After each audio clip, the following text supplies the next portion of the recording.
Like, his cavalry play is very, very on point. Yeah, and getting yourselves into, solidifying yourselves as a finals participant is definitely, easier said than done. It's I would say, a little bit further than what maybe most people would expect him to be in, but hey, he's got that confidence, and confidence is key when it comes to some of these games. Confidence indeed, and I mean, it's definitely well-deserved. Kiljardi, though, on the other hand side, he's been also a player that I think at this point is very well established when it comes to their style of gameplay. Kiljardi, a very, very aggressive player. Sengoku is an interesting civilization in that regard. Like, they start off relatively slow. They get a very late feudal age up because they want to get those hot dog stands, those yatais out early on into the game. And yeah, I mean, it takes a little bit of time for them to age up, but once they have aged up, once they get that yatai economy going, their food income is through the roof. And especially with Kiljardi, plenty of times we've seen them not actually going for the immediate fast castle strategy, but rather we see Kiljardi with Sengoku go for a ton of infantry and Yari cavalry in feudal age and try and make something happen in feudal age before eventually going for that castle age. And I think that's also something that you very much need to do when you're up against a civilization like the Delhi, which just, you can't really fast castle against them, because if you do, they take sacred site control, they're going to flood the map with units, and Ghazi Raiders can take down castle age units as well. Yeah, not a civilization that you can let them do what they want. Delhi kind of has that, not necessarily one-dimensional, but you know what they have planned, you know what they have in store. But we are beginning game number 1 of the series here today. Scatterbrained playing the Delhi, Kiljardi playing Sengoku. Here we go, jumping straight into our game number 1. Looking at the map here that we've got going so far for Kiljardi, I'm not sure about DDEPs, but I'm always a little bit, I want to say, like, anxious when it comes to the positioning of my Mitsuri, because these buildings take a long time to fill up with the traders, and having the Mitsuri in the front, sure, you're going to be buffing up the food, you're going to be buffing up the gold, but you're not going to be buffing, at least in this regard, the wood line, and it's just so far forward that all it takes is, like, one well-coordinated attack from Scatterbrained onto that Mitsuri, and potentially, if it's like fully kitted out, you're going to be losing 30% of your economic efficiency. Yeah, it's such a big importance when it comes to Sengoku as far as their base layout goes. It kind of, reminds me of the old HRE in a sense, where everyone was going with the chapel, and it's like, well, what's your positioning layout? What's the best spot? While sometimes forward's nice, you got to think about it in the longer term series of the game. First hot dog cart moving out to the boar. Base building is such an important skill in the game to have. Looking at the map overall here from Kiljardi, having 2 berry patches in the back can be very nice for yatais, just to like have them in general in the back active. They're not going to be gathering up as much food, but at least they'll be relatively safe. Yeah, I mean, it's one that, it'll be nice and spread out too. Not easy to focus for the Ghazi that'll surely be circling here in the next couple minutes to focus and really do enough damage before you pull them back to home and put a little hammers on him to heal him back up to full. How many, that's when, as far as the hot dog cart openings go, we've seen some people go for the 3, some people go down to 2 now, even to just be a little bit more conservative. So that's one where we'll see what Kiljardi ends up deciding to do here. Yeah, looking at the positioning of the sacred sites, they're pretty centered all around. 2 of them are relatively close to each other, so that can definitely be a point of aggression that Kiljardi can go for. I personally like it a lot when I'm up against Delhi, when sacred sites are close to each other, just because Delhi, in general, they tend to spam a lot of Ghazi Raiders, so having that mobile army composition, they do benefit a lot from sacred sites that are spread far apart from each other.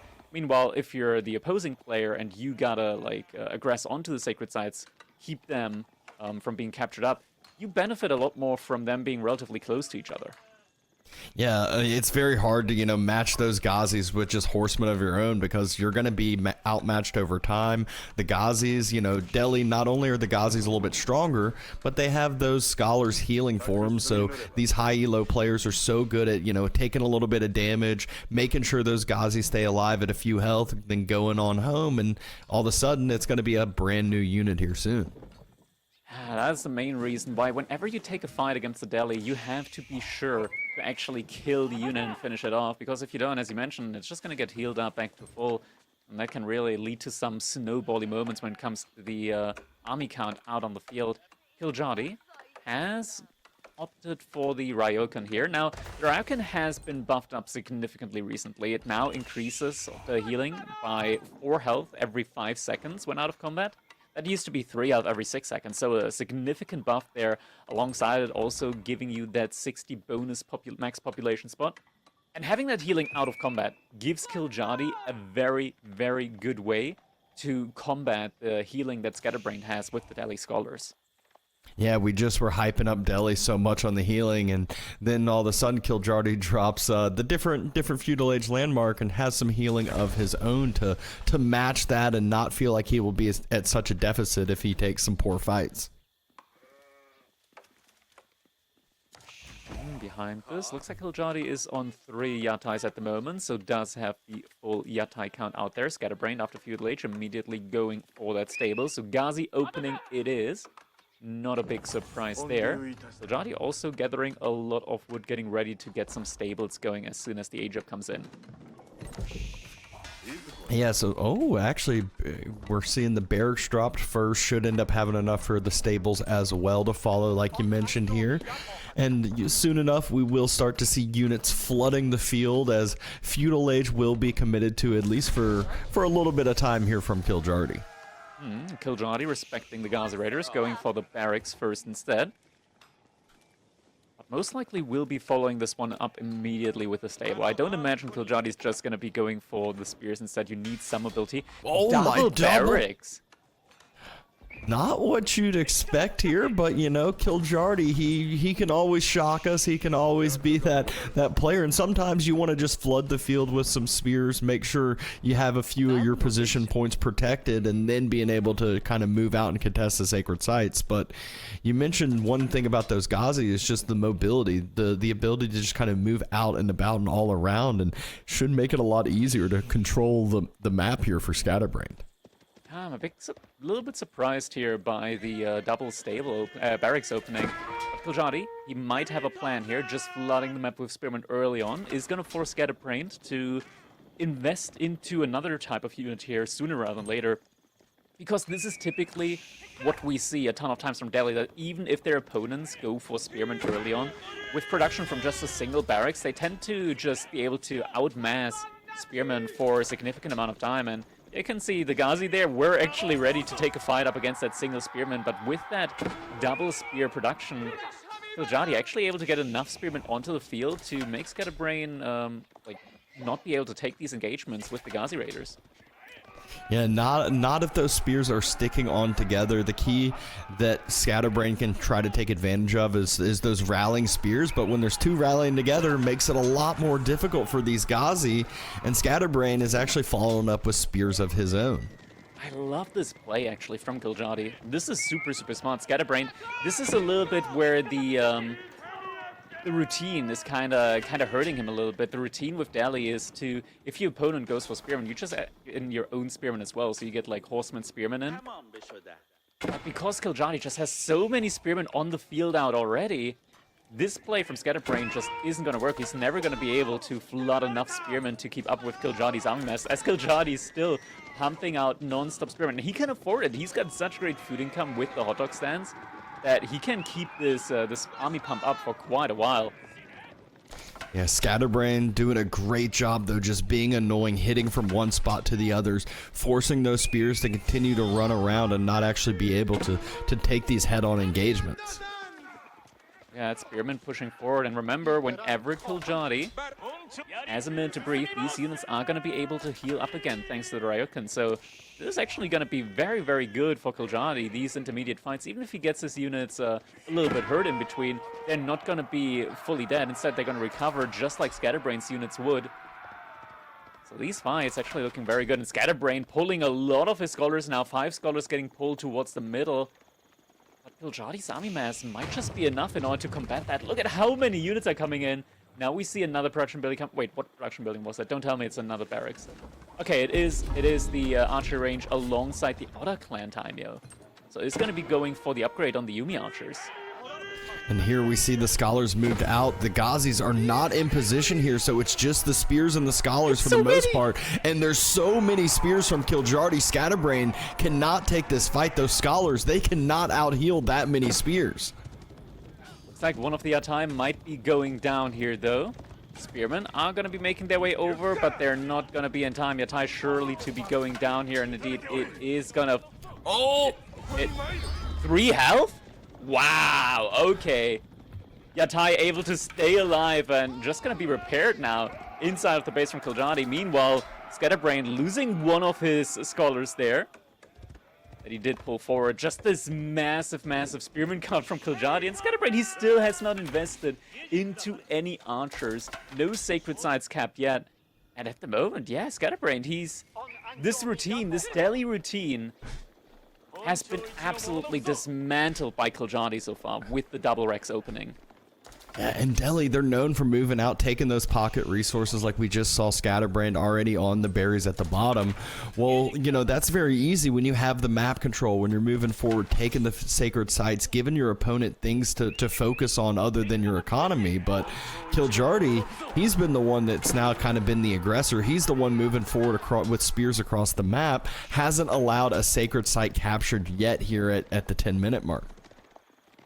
Brain is now investing into the archers, but he's got to be very, very quick with it. Kiljardi already quadrupling his archer mass with the Yumi archers. Getting upgrades in behind all of this now as well. Here comes the contestation. Still no sacred site captured yet. Scholars should be able to get their first one captured here in a second. Looks like Kiljardi's waiting, biding his time here. Is he going to commit for the denial here? Behind this, he is loading an impressive amount of food behind this. Could it be that Scatterbrained behind this is actually considering just going for the Castle Age follow-up now behind all of this? His units at the moment are getting outmassed quite heavily. Daimyo is there as well in order to provide the units with the attack speed buff. Kiljardi is falling back for the time being, but genuinely, he's got a very, very scary army at the moment for Scatterbrained. And Scatterbrained losing the scholars there in the mid-map. Yeah, 2 scholars left out to dry. Army moved back, but scholars did not. So solid pickup here for Kiljardi, and his mass is looking very, very scary here. He has just an absolutely absurd amount of infantry units already, completely outmassing Scatterbrained. And he's actually at the point here where the scholar healing might just be out damaged here by the amount of archers that Kiljardi's about to have. Right about to be taken. Archers stepping past the Spearman front line, but it's just so many units from Kiljardi here together with the attack speed buff. Scatterbrained's army just cannot compete against that. He's getting forced all the way back towards his base.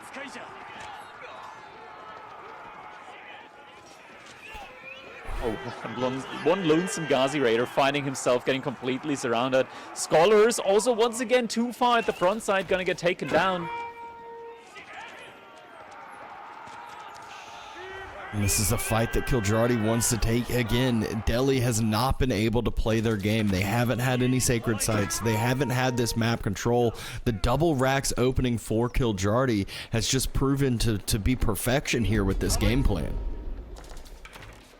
Yeah, now Kiljardi just has such a significant army mass. Daimyo splitting off from the main army here in order to make sure one of those sacred sites is not going to get captured up. And the Scatterbrained moving out to the sacred sites on the sides, but Kiljardi reacting to both of those behind this. Still on those back berries, starting to run a little bit lower, and that's when it gets even scarier for Scatterbrained, because then his food resources are all forward from his base. Basically, some of these points where Kiljardi has been moving, has been attacking. How Kiljardi even switching to the Konobu Samurai, I think that's what they're called. The samurai that do percentage damage. It's an interesting unit, so even if Scatterbrained were to go for a an age up, elephants would not help him, as those samurai absolutely obliterate units with high base health. Yeah, and it's just nice mixing these into your army as well with how many spears, how much of a front line he has. Just, you know, add a little bit of tankiness in there, makes it so much harder for the archers on the other side to, you know, just move and let them go.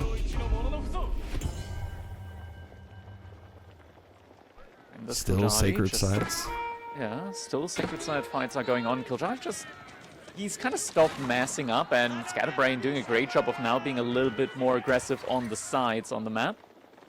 Not trying to take direct engagements, but trying to find value elsewhere. But there might be a direct engagement coming in here shortly. Ghazi look like they're diving in. Spearman masses here in position, though. Ghazi not able to take this head-on engagement. Kiljardi's happy to do so, but this is a fight, though, that Scatterbrained, his numbers actually masked up pretty well. Numbers are not looking too bad, but it just seems like there's too much here for Kiljardi. He's microing to perfection, not a ton of scholars here, and even if they were, not enough healing. So Kiljardi just wipes the floor here with against Delhi with his Sengoku. Yeah, Scatterbrained, just the entire army getting butchered there.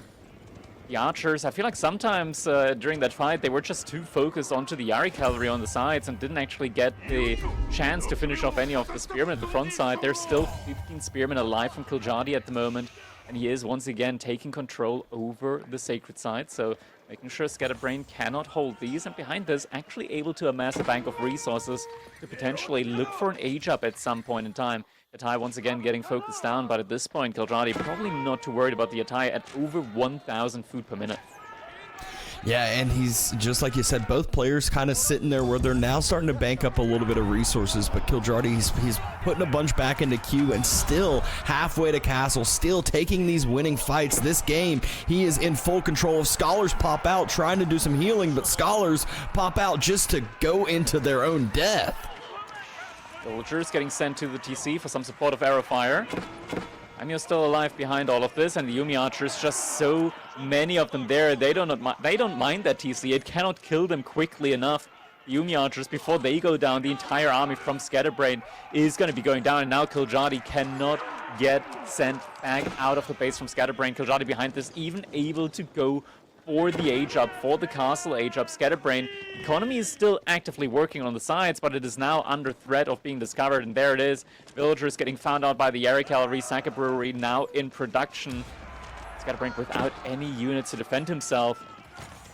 There's just no way, no realistic way for him to come back in this one. I feel like as soon as the castle age gets telegraphed here, that Scatterbrained probably will realize that as well.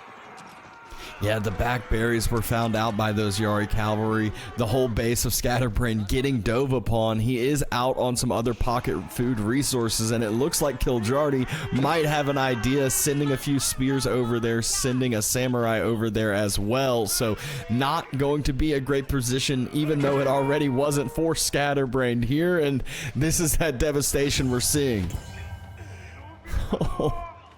Couple of spearmen and one samurai causing a ton of idle time here. Scatterbrained is going to be able to fight them off, but realistically what's going to be coming next is just going to be utter destruction. Double outpost here protecting the villagers. There's a market there as well in order to trade out some resources. Sake Brewery just moments away from completion, and look at the bang from Kiljardi. He's able to almost go castle right afterwards again, but it's not going to be castle. It's going to be most likely spent on either normal infantry samurai or mounted samurai. Mounted samurai, though, sounding a lot more likely now to finish this game off, and there it is. Castle Age coming in, mounted samurai, and Yumi archers getting upgrade as well. Oh, it's so nice when you're able to, you know, with that fast castle, usually it's like 1-2 mounted samurai in queue. With this longer feudal age, he has so many resources, so much income at that point. There was just too much to deal with. Game number 1 goes over to Kiljardi. GG coming in and looking at that resource overview there. It all kind of just makes sense, right? Like Kiljardi, he was able to completely deny that sacred side play from Scatterbrained. The double barracks play, completely devaluing the Ghazi opening that typically just works so well for Delhi. Such a routine play. The barracks follow-up afterwards from Scatterbrained, like, it makes sense typically in this matchup. Typically, the opponent goes for, like, doesn't go for that many spearmen early on, more likely going for some horseman type units as well, especially with the Yari cavalry being an option for them. But kiljardi just stuck it out with the spearmen all throughout the feudal age, and yeah, actually able to win the game off of that play. Yeah, I love it. kiljardi, he just ignores what the technically meta is, and it just says, hey, look, I'm gonna play my game. I'm an aggressive player. Play that extended feudal age. Mass up some units here, and just outmass and take some good fights. Next up, though, we're going to be moving over to Kawasan, and it is going to be the House of Lancaster for kiljardi up against the Ayyubids for Scatterbrained, and that I feel like is probably a pretty decent matchup for the Ayyubids, actually, because Ayyubids do have access to the Desert Raider in Feudal Age. It's one of those units that is actually very, very strong on contesting what the House of Lancaster typically has to offer, alongside the Mass of Hobelas and the Lords of Lancaster, as the Desert Raiders have 5 melee armor, and let's not forget the House of Lancaster there. Lords of Lancaster have received significant nerfs in the latest patch. I believe it was like from 200 health in Feudal Age down to 170. 30 health nerf. That is quite a significant nerf. So the Feudal Age push from the House of Lancaster is no longer nearly as strong as it used to be. Yeah, quite a significant nerf, but let's be honest, that nerf felt like it was felt like it's been needed for a little bit, as those lords have been complained about time and time again, and now it finally seems, we'll see if they're a point where they feel a little bit more balanced, where it feels like, you know, it's not just this one-dimensional, I know exactly what's coming play. Yeah, definitely one of those things that players have been complaining about for quite a while. A late reaction is better than no reaction at all, I tend to say. But yeah, it does feel like that one was definitely long in the making. But yeah, will lead to a potential easier matchup now for the Ayyubids. And it's not just that. The Desert Raiders, like, if it's just a couple of the Lords of Lancaster, and if it's just Lords of Lancaster alongside Hobelas, you pretty much only need Desert Raiders, maybe alongside just a couple of horsemen to be able to have a little bit of an additional meat shield there. I'm mainly wondering as well what the Feudal Age wing is going to be for the Ayyubids. Plenty of times we've seen a mixture of just, well, not a mixture. Typically it's just advancement wing on this map in particular, just because Feudal Age aggression on water happens quite quickly here, and getting that additional timing advantage with the advancement wing makes Ayyubids very competitive in Feudal Age. But logistics, just having the dervishes available to you when there's Hobelas in there, where they just work excellently against, might be something that Scatterbrained won't want to pass up. Yeah, I mean, it feels like whenever it comes to hybrid maps, you have to take control of water or contest water, or else you are out of it. And sometimes with that delayed age up, you're just too far behind. So advancement wings typically taken here for Ayyubids. This will be the only hybrid map of the series, even though Sokotra's got plenty of water. I wouldn't classify that one as hybrid, as the most water contestant you'll see is usually just a galley circling around, just being annoying on some gold at times. So this one, though, Kawasan, definitely more of a true hybrid, as those middle pawns is the main focus here for the first 5, 10, 15 minutes of this game at least. Indeed. Something that we've seen a couple of times now with the House of Lancaster in particular are these interesting timing pushes with the Hobelas. And I, like, looking at this matchup, I don't think that kiljardi's going to get a chance at going for this. I think maybe it's going to be like this. This is my idea of how this game's going to go. Kiljardi is not going to be going for an immediate dock. Instead, he's just going to be opening up with the Dark Age Rex and immediately tries to deny the dock from the Ayyubids instead. Meanwhile, at the same time, I think Scatterbrained isn't going to be going for a dock either, and just going to be trying to fast feudal here instead. Okay, so we will see if that is what is in store, but like you've already mentioned multiple times, the Desert Raider just feels like it's that unit that it's a no-brainer for Scatterbrained to go for, and it's just such a hybrid unit. There's so many different things you can do with it. Even when you're using the counter unit against it, it just feels like they just run away and only take the fights that are good for themselves. But In we go to game number 1. Did look like a wood opening for Scatterbrained, so moving out to that water to go ahead and get a dock dropped early. Yeah, at the same time, looks like kiljardi. At least I'm not seeing a Dark Age barracks coming up from him, so I guess I'm just completely wrong in this one. There's not going to be the fast feudal age from the Ayyubids and not going to be the Dark Age aggression from the House of Lancaster, so players opting for a little bit of a different strategy here. Yeah, kiljardi's actually the one moving out to gold immediately, not worrying about going onto the pond here at all so far. Looks like he is just going to go for a little bit of a faster feudal with House of Lancaster. Meanwhile, Scatter is about to be finishing up that dock here soon. Let's see how much of a commitment he's going to go on to that pond as far as how many fishing boats he makes in this Dark Age before clicking the age up button.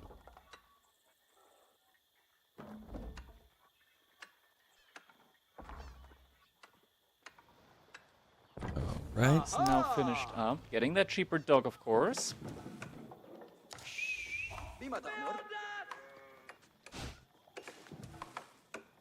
Yep, just these typical openings here that we see, this typical Dark Age, you know, build up.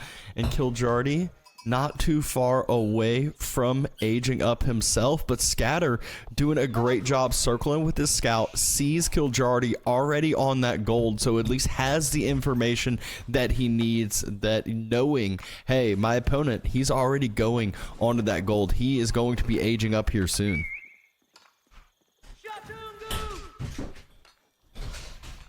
Age up is going to be coming in pretty quickly. House of Wisdom only just now coming up. Age up still far and far away from Scatterbrained, and is most likely just going to be that Abbey of Kings. We are used to it at this point in time. Question is, what is kiljardi exactly going to be going for? Is he now going to be shifting a lot of villagers over to wood in order to do a follow-up dock? I mean, he will be getting at least one Lord of Lancaster in for free. So could be trying to pressure with that alongside a quick dock in order to get the first archer ship out onto the map. Yeah, haven't quite seen anything yet. We do see him, I think, moving on. Yep, moving over to the wood line now. Pulls the villagers off of gold there, so he is trying to get that wood build up. Just like you said, probably trying to contest that water, not allow Scatterbrained to have that extra eco that he's already invested into. Scatterbrained only on a single dock so far, so once the aggression comes in, it is going to be a little bit difficult for him to keep his water play safe there. And the villager is now moving out in order to get the dock up. On the side from kiljardi. Scatterbrained, though, he's sending a ship out. He is actively looking for the potential dock drop from kiljardi, and he is going to be able to spot that villager once he gets in line. That's a little bit close at the moment. Should be visible soon. Yeah, there it is. Yep, has the information, sees the dock being dropped. And it's not always about, I feel like, you know, in these high-elo plays, it's not always about counteracting exactly what your opponent's doing. It's getting the information to be able to adjust your game plan here. Advancement Wing is on the way here for Scatter, though. Yeah, Scatterbrained, he was looking for logistics wing age up. He kept piling up more and more resource, but now that he spotted that early dock coming in from kiljardi, he realized, okay, no, I need the timing. So save some resources, save some age up time, chooses the advancement wing.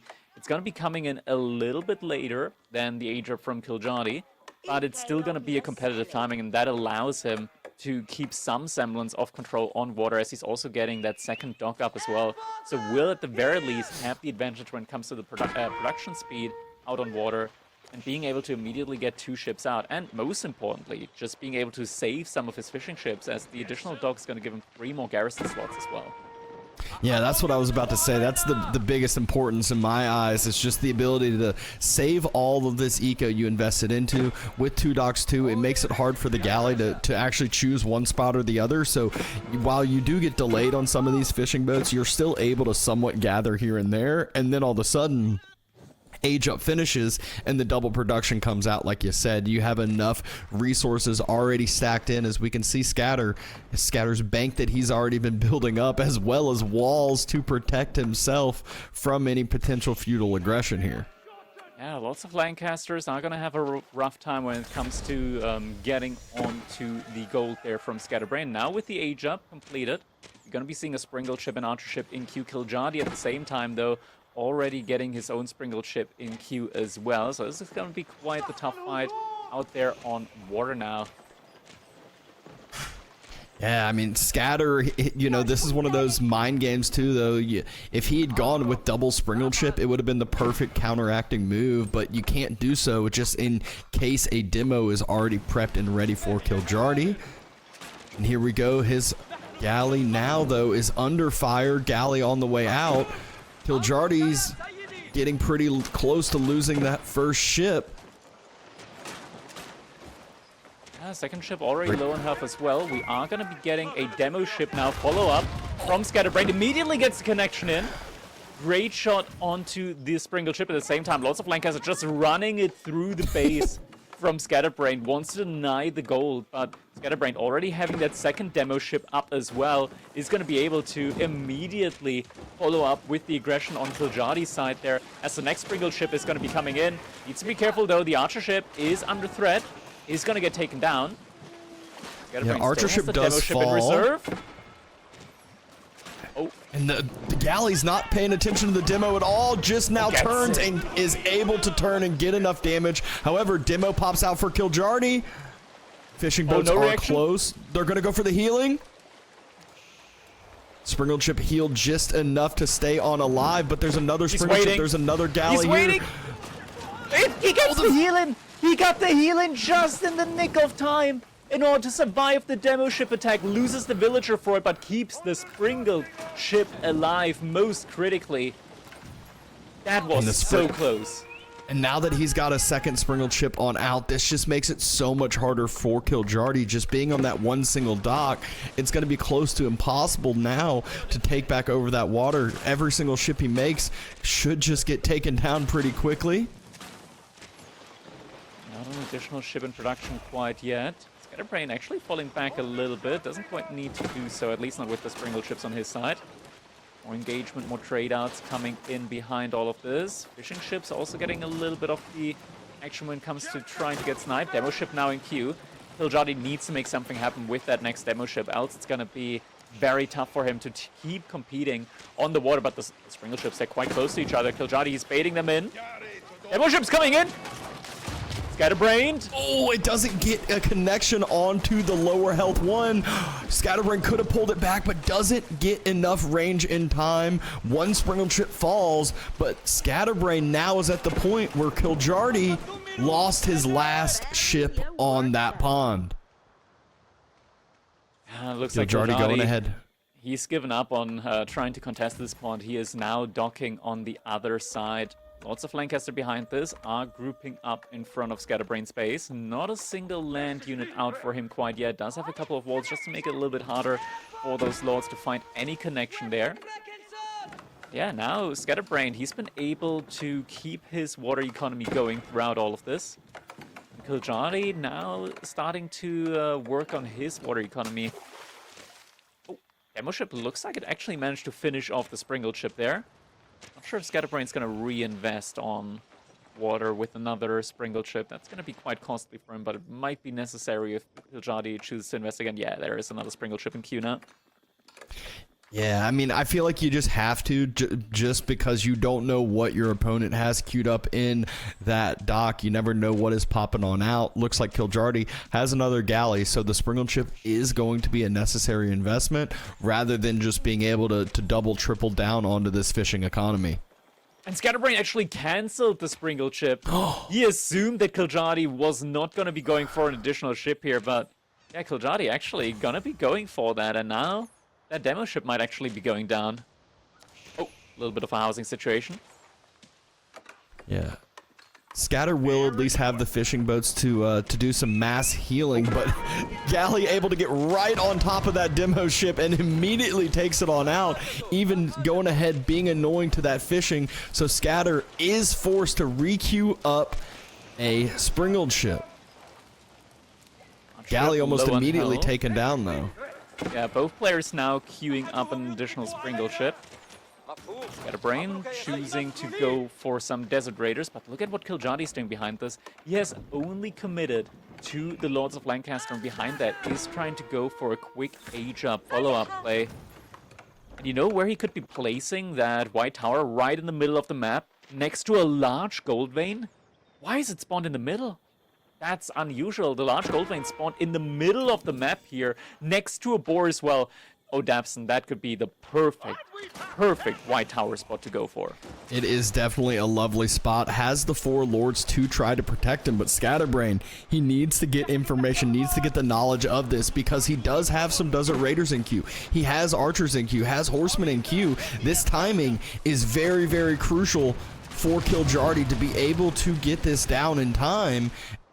Scatterbrained, though, will he have the knowledge? Will he have the information, the scouting to see this in time? Oh, that's so aggressive. That is so oh my gosh. aggressive and ballsy. I feel like I've been dropped into a Diamond 3 lobby where these kind of plays are common, but yeah. I mean, if kiljardi gets away with this, this is so greedy. If kiljardi gets away with this, that is gonna be absolutely game-ending, and it gets spotted out now. All the villagers are going to get pulled. The villagers are get pulled. It is a mass villager pull. There's archers here. This is what I was saying. There's units here in time. There's more archers in queue. It is about to just be an all-out craziness. Desert Raiders start to attack. Are we going to see any torches on the white tower first? Torches on the white tower before it gets canceled. Nope, canceled in time. But villagers now starting to shoot.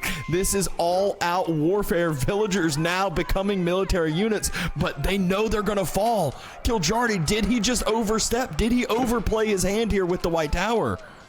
Yeah, but at the same time, kiljardi actually getting good villager trades with the short bows.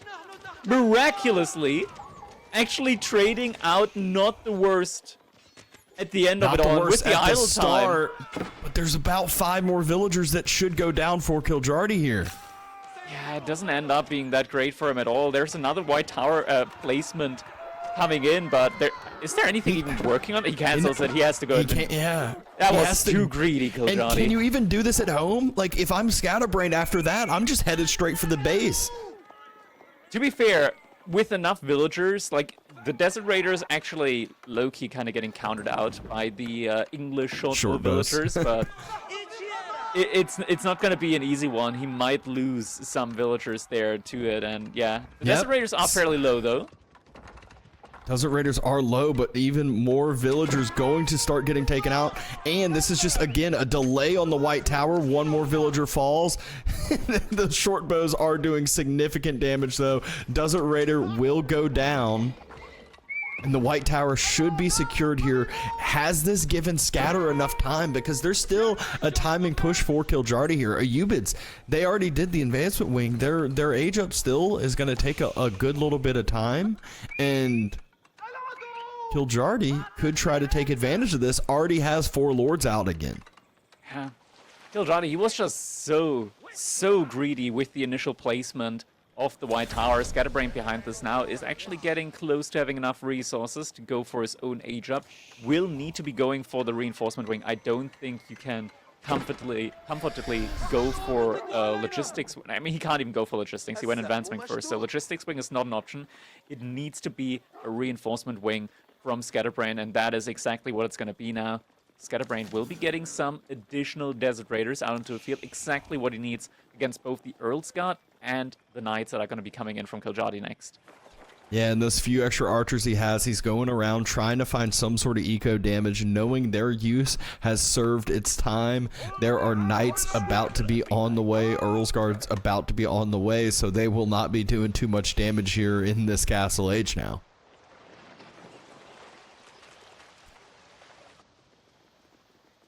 Ooh, scouts out the villager moving out, so we'll get a villager pick with these archers. So nice little maybe not. Just passing. kiljardi actually noticed it. Scouted. He had it scouted. His scout was right there. Oh my god. Okay, so he's just going straight for the gold. Even greedier for the gold. Okay. Meanwhile, the base from Scatterbrained getting a little bit idled out, but he's just on the other side of the wall, gathering gold from there. Okay. But the Knights arrive now. Oh, knights arrive, and this is that danger point we were talking about. The villagers escape just in time, but they're leading to more and more villagers, more and more of an eco that is damaged. You need to see a quick wall. Oh, the quick wall happens! Just in time. It's even. Wait, Scatterbrained. That was villagers, too greedy. No! He's getting found out over there now. Reinforcement wing, though, 26 seconds away. He might even be able to chop through and find another escape pattern for himself. As long as he gathers enough. He just needs to gather enough wood from that one tree. Villagers found out, though. Oh my god! What? Kiljardi! Kiljardi! No way! He's making it past! He's running away! And he's getting away with it too! The reinforcement wing finishes. Here come the extra Desert Raiders out, and he has escaped with this villager mass and somehow basically unscathed. 9 Desert Raiders out on the field. Veterancy now in queue as well. Scatterbrained is recovering actively. Somehow, some way.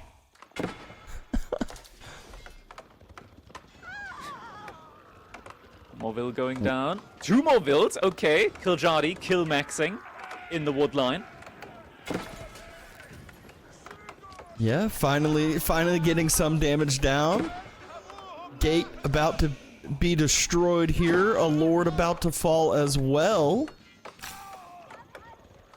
More villagers falling though for Scatter. Just didn't have enough here to deter this initial knight. These couple knights and some good old transfer damage. This eco, this military, I mean, we're basically even at this point after all of that craziness, after the huge greedy play from Kiljardi. Scatterbrained behind this still continues maxing up these Desert Raiders. Kiljardi, meanwhile, is going to be switching into some Yeomen as well. But this is where it starts becoming a little bit more messy, because Yeomen do actually cost a little bit extra compared to normal archers.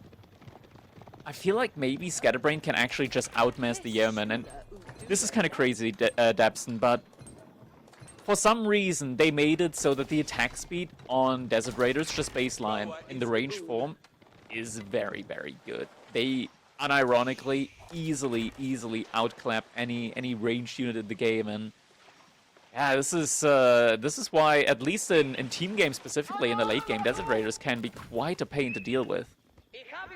Yeah, quite a pain indeed. It's just one that the unit that counters them out so well is typically very immobile, so makes it very hard to deal with the Raiders efficiently. They're always kind of choosing the fights that they want to take. Speaking of fights they want to take, Scatterbrained moving up, taking this fight of, again, Kiljardi being greedy, moving forward a little bit too far. Villagers on the boar.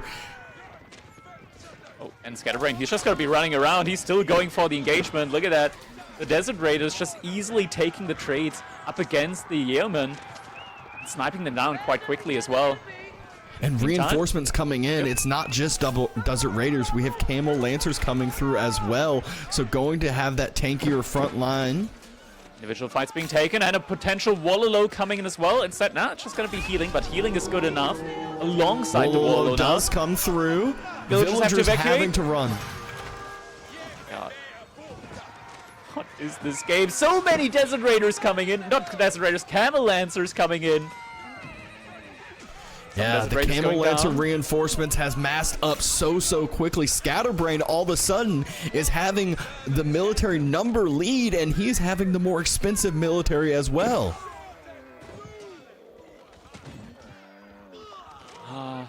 It's still dragging on, about to fizzle out a little bit, but actually not really fizzling out. If we're looking at Scatterbrained's queue, 5 more Camel Lancers in queue behind all of this, and every now and then just getting that free spawn of the 3 Desert Raiders from the House of Wisdom.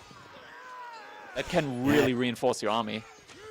I mean, and this is the point too where Kiljardi, he's down at single-digit military units. Meanwhile, Scatterbrained, his queue is very healthy. Yeah, he does have, you know, some military pop on water, but it's that Camel Lancer number is so healthy. Villagers went back. Villagers are back. Villagers went back. What are they doing? The boar. They are craving the boar, but what they might also be craving is the sweet embrace of death here, as they're getting charged onto by these Camel Lancers yet again. And this time, they are not gonna be returning back to their base. Yeah, Scatterbrained doing a great job just running past the military units, getting onto that eco. No villager left alive that was on this boar. Crossbows now popping out, but the crossbows, they need to mass up in numbers. They need more than just 2 of them to be a little bit more effective, but looks like enough to push Scatterbrained away for the time being. However, is this enough damage now at this point for Scatterbrained to just continue this lead? Scatterbrained almost at a 25 economic unit lead behind this kiljardi. I don't think I've seen a manor coming in from him yet, so doesn't really have that typical economy going for the House of Lancaster. And Scatterbrained, he's massed up enough units. Desert Ray is just immediately going for the backline. Camel Lance is enough to deter the front line here. And kiljardi, he's struggling to keep his position at the front line. Crossbows coming out, but only to go down right afterwards here. Scatterbrained now in a solid position to push this game back to kiljardi's base. Yeah, and we heard that Wololo come down from kiljardi. That's the first relic he was trying to secure. Meanwhile, Scatterbrained, he already has 2 dropped in and gathering and producing that gold. The relic got denied by the scout, and Scatterbrained, he's about to be at a 3-0 relic count with another easy one to secure. So it's not only this economic lead, it's not only this military lead, it's also the passive resource lead here for Scatterbrained as well. kiljardi, what's the plan now? What's the follow-up plan behind all of this? First relic now secured. Second relic coming in for kiljardi as well behind this. So, wait. No, that was the first relic. Yeah, yeah, it was the first relic. It looked a little bit odd there for a second. Yeah, you're right. It's only going to be that 1 relic, and the 4th relic close to kiljardi, close to Scatterbrained, so it's going to be getting that 4th relic in as well. That is an easy grab for sure. kiljardi now switching up into some spearmen as well. Look at this, 18 Desert Raiders already. Is 18 enough to one-shot a spearman? I think we're getting fairly close to it. Yeah, I mean, we're at the point, though, that kiljardi, we saw a knight just circling around, trying to do some damage into the eco, trying to find a way to equalize this game. But Scatterbrained, he's got the idea. He's got the way to take down some more of the eco. He knows kiljardi's hurting on food. kiljardi trying to move out to that boar. We just saw kiljardi move out to the berries as well. Knight does find a little bit of some damage here.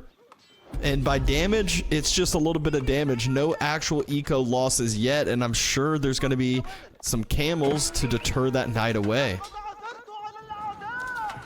Oh, no. But kiljardi, he's getting found out on the gold. Just a couple of spearmen and knights. That is nowhere near enough. Look at them. Yeah, it's enough to one-shot the spearmen. Spearmen all getting sniped out by the Desert Raiders. And kiljardi, there's just no way for him to stay in this game now, as the gold villagers also are gonna get sniped out. Tries to get some military going on water, but Scatterbrained did just knock on his pond and is trying to get some ships out there as well. Yeah, so many economic losses here for kiljardi. He is doing a little bit of return damage, but it just doesn't feel like it's enough. It is not the same as the damage that he is taking. Scatterbrained still continuing to circle, now forcing investment onto the water as well from kiljardi. And kiljardi, his resources, they're just cut so thin. He's taken so much damage, he doesn't have the ability to invest into all these different spots. Villagers on the deer. Villagers on the deer. All getting found out. kiljardi's food income is now going to be denied as well. Industry Wing coming in next from Scatterbrained. He's going for Imperial. Can we quickly look before kiljardi surrenders how many resources he's getting from Industry Wing? And a keep in the middle. 4,000? How much is it? Hover over it, please. 2,000 wood, 1,000 stone, 50% faster building speed. These villagers are going to be turning into Chinese villagers once the age up finishes. Short bows pulled out yet again. kiljardi has lost 44 economic units this game. Scatterbrained going on to that big 8k gold, has full mid-map control onto all of these berries as Ayyubid, has water control as Ayyubid. He is in full control here, and kiljardi just no way to come back in sight. Next up, fishing ships are going to get harassed as well. Desert Raiders quickly picking one off there. Almost getting the next one as well. Big demo ships! Oh no! wants to go for him, but can't quite kill all of them, but that was very close. Very close indeed. Some knights going for some additional raiding. It's so hard to raid here. Anytime Kiljardi's going to raid with these knights, there's always camel lancers, there's always desert raiders in queue. That's just so easy to deter those away. Another demo ship going to the fishing boats. This time it should get 4 or 5 boats at least. Another demo to rally. It's just, this time Kiljardi goes for a little bit of a split. More fishing boats falling. Scatterbrained just with the mass demo play to deter the water, to force investment. Industry Wing is about to finish, and from there, maybe Kiljardi finally throws in the towel. It's not over yet. Kiljardi says coming in with a raid, 4 knights and a dream, but Scatterbrained did notice that and is pre-pulling the villagers away. Imperial Age now reached. Imperial upgrades coming in. We're seeing the upgrades coming in on the Desert Raiders. Culverins coming in as well. Scatterbrained, he is very, very well aware of his position in this game, and he knows that he can just end it out with a siege push now and just take down the landmarks, because Kiljardi's just not giving this one up. Trebuchet now coming in from Kiljardi, but that is not realistic at this point. A little too late, it seems, for the Trebuchet push. Scatterbrained double Culverin. He is ready to make a push of his own on that white tower.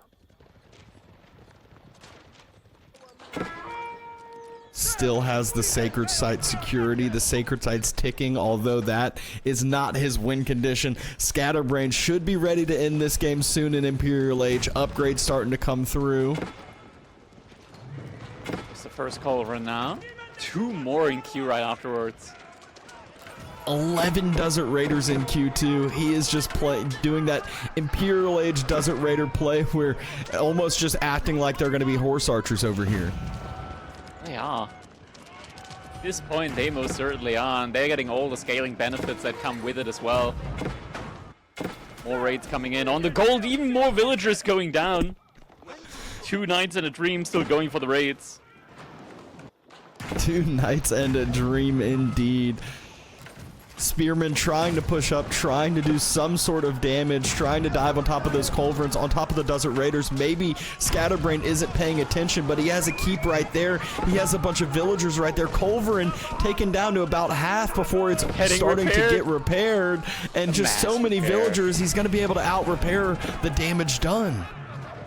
And all the ships are getting taken down now by the Culverins as well. GG comes in. Kiljardi finally throwing in the towel in this one, and man, Scatterbrained able to clean up the score, or rather even it out. 1-1 now between each of them. I mean that age up was just so greedy from Kiljardi. That had he put that next to a large gold vein, I think he would have been more than okay. But he just had to go for it all the way next to Scatterbrained's woodline. Yeah, I mean, that was just one where that mid game got so messy after the attempted white tower drop. It's just villagers were going down left, right, front, and center, and it just was too much for Kiljardi to try to come back from. He ended up losing water, ended up losing a bunch more villagers as well. Just Scatterbrained had always kind of had his scout in Kiljardi's base, seeing where the villagers were out and vulnerable. Indeed. And what an interesting game. I'm just gonna put it like that. I mean, the mid game, genuinely, I feel like the White Tower could have just completely dictated the game there. Looking at the military value lead there, ever since Castle Age has been reached, it did not look good for Kiljardi past that, and overall, something that we barely see anymore, by the way, that I just want to get attention to. Wingard for House of Lancaster. I don't recall it being actively nerfed, but we've just kind of stopped seeing Wingard into the mass spearman spam from the House of Lancaster. It's like people, ever since the just feudal age only aggression came in, kind of forgot that that is still a completely viable play for the House of Lancaster. Just never seen it anymore since it. I mean, in this game, it's just crazy to see the resource difference that got so out of hand after all of that eco damage. Scatterbrained just able to do whatever he pleased there in this game. And here we're getting the instant replay on the engagement around that boar, and yeah, just the Desert Raiders able to easily take the fight up against the Airmen. Just not enough mass out on the field there. Scatterbrained just having the better economy at this point. Not just the better economy, but also just the advantage with the age up, getting all of these free Desert Raiders. It really does make quite a difference. Next up, though, it looks like kiljardi didn't really give Scatterbrained a choice when it comes to the civilization that he was going to pick. Getting both JD and the French in. Scatterbrained, he had to choose, okay, which one am I going to snipe? And he actually snipes JD over French, and I gotta say, this is a player-based pick. If I was up against kiljardi, I would not want to face him when he's playing JD either, so I can thoroughly respect this choice. Genuinely, kiljardi's JD is scary. It is a scary civ for him, so this is very much like a player-specific ban, player-specific snipe here. On the other hand side, Malians getting sniped, Byzantines making it through. Makes sense, like, Mali is just baseline scary civilization in the game at the moment with their fluid food transition that they've got going on with the cattle, and just being able to spam those sofas all day long. Yeah, I would personally not want to play against Malians. Like, especially when you're trying to get JD in. The worst thing that could happen is you get JD and you're up against Malians and they can just snipe her all day long. Yeah, that's what I was about to say is like when you're seeing Mali up against your double French pick, you're like, okay, Mali's kind of the no-brainer snipe. It just matches up well into both of those civilization choices from kiljardi. So we are seeing that French versus Byzantines game. He said, look, I'm going to play Royal Knights one way or the other. I'm not going to give you a choice here. No two ways about it. Now we're going to be moving over to Boldlands. That's going to be our next map here in this game. Boldlands, it's one of those maps where aggression is most definitely key, and players can also, like, they got to get out onto the map. They typically got to go out on the map. There's a couple of exceptions to that, though. Mainly, of course, civilizations that pro-scout, and civilizations that have something like good food scaling inside of their base, like the Malians. Byzantines is an interesting one. There are a good amount of berries on this map that they can go for, so they can kind of like gather close to or around their base. And then they can go for the olive grove transition. And they get enough mercenary units in for free in order to sustain that as well. Looking at it, like, I feel like French and JD are just such a perfect civilization for this map, because as the game goes longer, you get the guild hall in, getting to the Red Palace if it goes really long, and it's a difficult map to wall, so if you get all the Red Palace emplacements with the Red Palace, it just synergizes so well with the openness of the map. Yeah, you get to this point where your wood lines are thin. You got to start trying to move out to those middle wood lines, and it's just one that, you know, there's so many times playing against French or JD where, you know, you've been watching raids, you've been reacting so well, but then all of a sudden it just takes one little slip up for you to end up losing one timing push from the French civilization to just absolutely ruin your economy. And it just seems like you said, it's so hard to wall on Boldlands. That's usually what helps deter those knights from just constantly roaming, constantly raiding. We already saw kiljardi, you know, trying to do some raiding, getting a little bit of success done with some raiding last game, even though he was significantly behind. So let's see about, you know, if he's not trying to drop a forward white tower and just playing a little bit more of a normal game, if that suits his style better. Indeed, and while the French or JD don't really get any direct economic bonuses, what they do get, well, they get like the slight buff on the cost on the upgrades. That is fairly nice. Helps a lot with the timings on something like an early Dark Age wheelbarrow as well as the Pro Scout timing. What they do get later down the line, of course, is the reduced cost on their production units, on their production buildings. So JD, of course, with the Consecration, and the French, whenever they do eventually get that keep up in Castle Age, you're getting to the point where you're paying less for Royal Knight than you're paying for Sofa. And that's the point where French has become absolutely disgusting with the potential of just making Knights and only Knights to win games. We're about to find out exactly how this one is going to be going on as we're about to jump into our game number 3 now. Set is all evened up, and we're jumping into game number 3 now between kiljardi and Scatterbrained. Scatterbrained spawning in the color green as the Byzantines, and oh, that's a pretty nice spawn here, I want to say, for Scatterbrained, having the berries in the back and the gold in the back as well. There's a second gold that's all the way in the back. That's a very defensive base here for Scatterbrained that he can play with. Yeah, second berries in the back as well. So just very, very nice build up for him there. As you know, we said it's hard to wall, but with those wood lines, he can always drop some short walls, try to make it a little bit harder for those French knights to roam on around. kiljardi going ahead, spots out those first couple deer near his base, says, all right, let me just go ahead, move out to the deer early, take some of those further out resources here at the start. Which, you know, it's always kind of surprising that this doesn't delay French too much as far as their initial age up goes, even with the walking time from these villagers, because of the cheaper resource tech for survival techniques, and then they're just able to get to that faster food gathering resource. Wondering if that's going to be coming in here alongside maybe a fast wheelbarrow as well after survival techniques. kiljardi could most certainly go for it, and there we go. Survival techniques is going to be coming in now. 3 villagers in gold. I wouldn't be surprised if kiljardi just immediately goes for wheelbarrow right afterwards as well.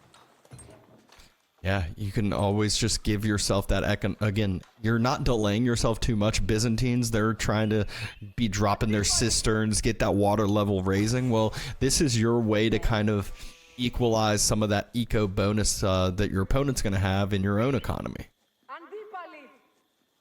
And eventually behind that, you are also going to be getting that pro scouts in. So being able to get the deer right from underneath your TC is going to be a nice food source. And it looks like Scatterbrained went with 3 villagers, I want to say, to the stone. Can we quickly check up on that? Is it 2 or 3 villagers? It is, okay, it's just going to be 2 villagers. So the gathering speed from the cistern made it look for a second like it might have been already 3 villagers. Set for a second there, 108 stone per minute, but it's just going to be 88, which is still a very, very solid value. Of course, whenever you do complete a building, the Byzantines do get some bonus stone there as well, so that can kind of play some tricks there on the stone income.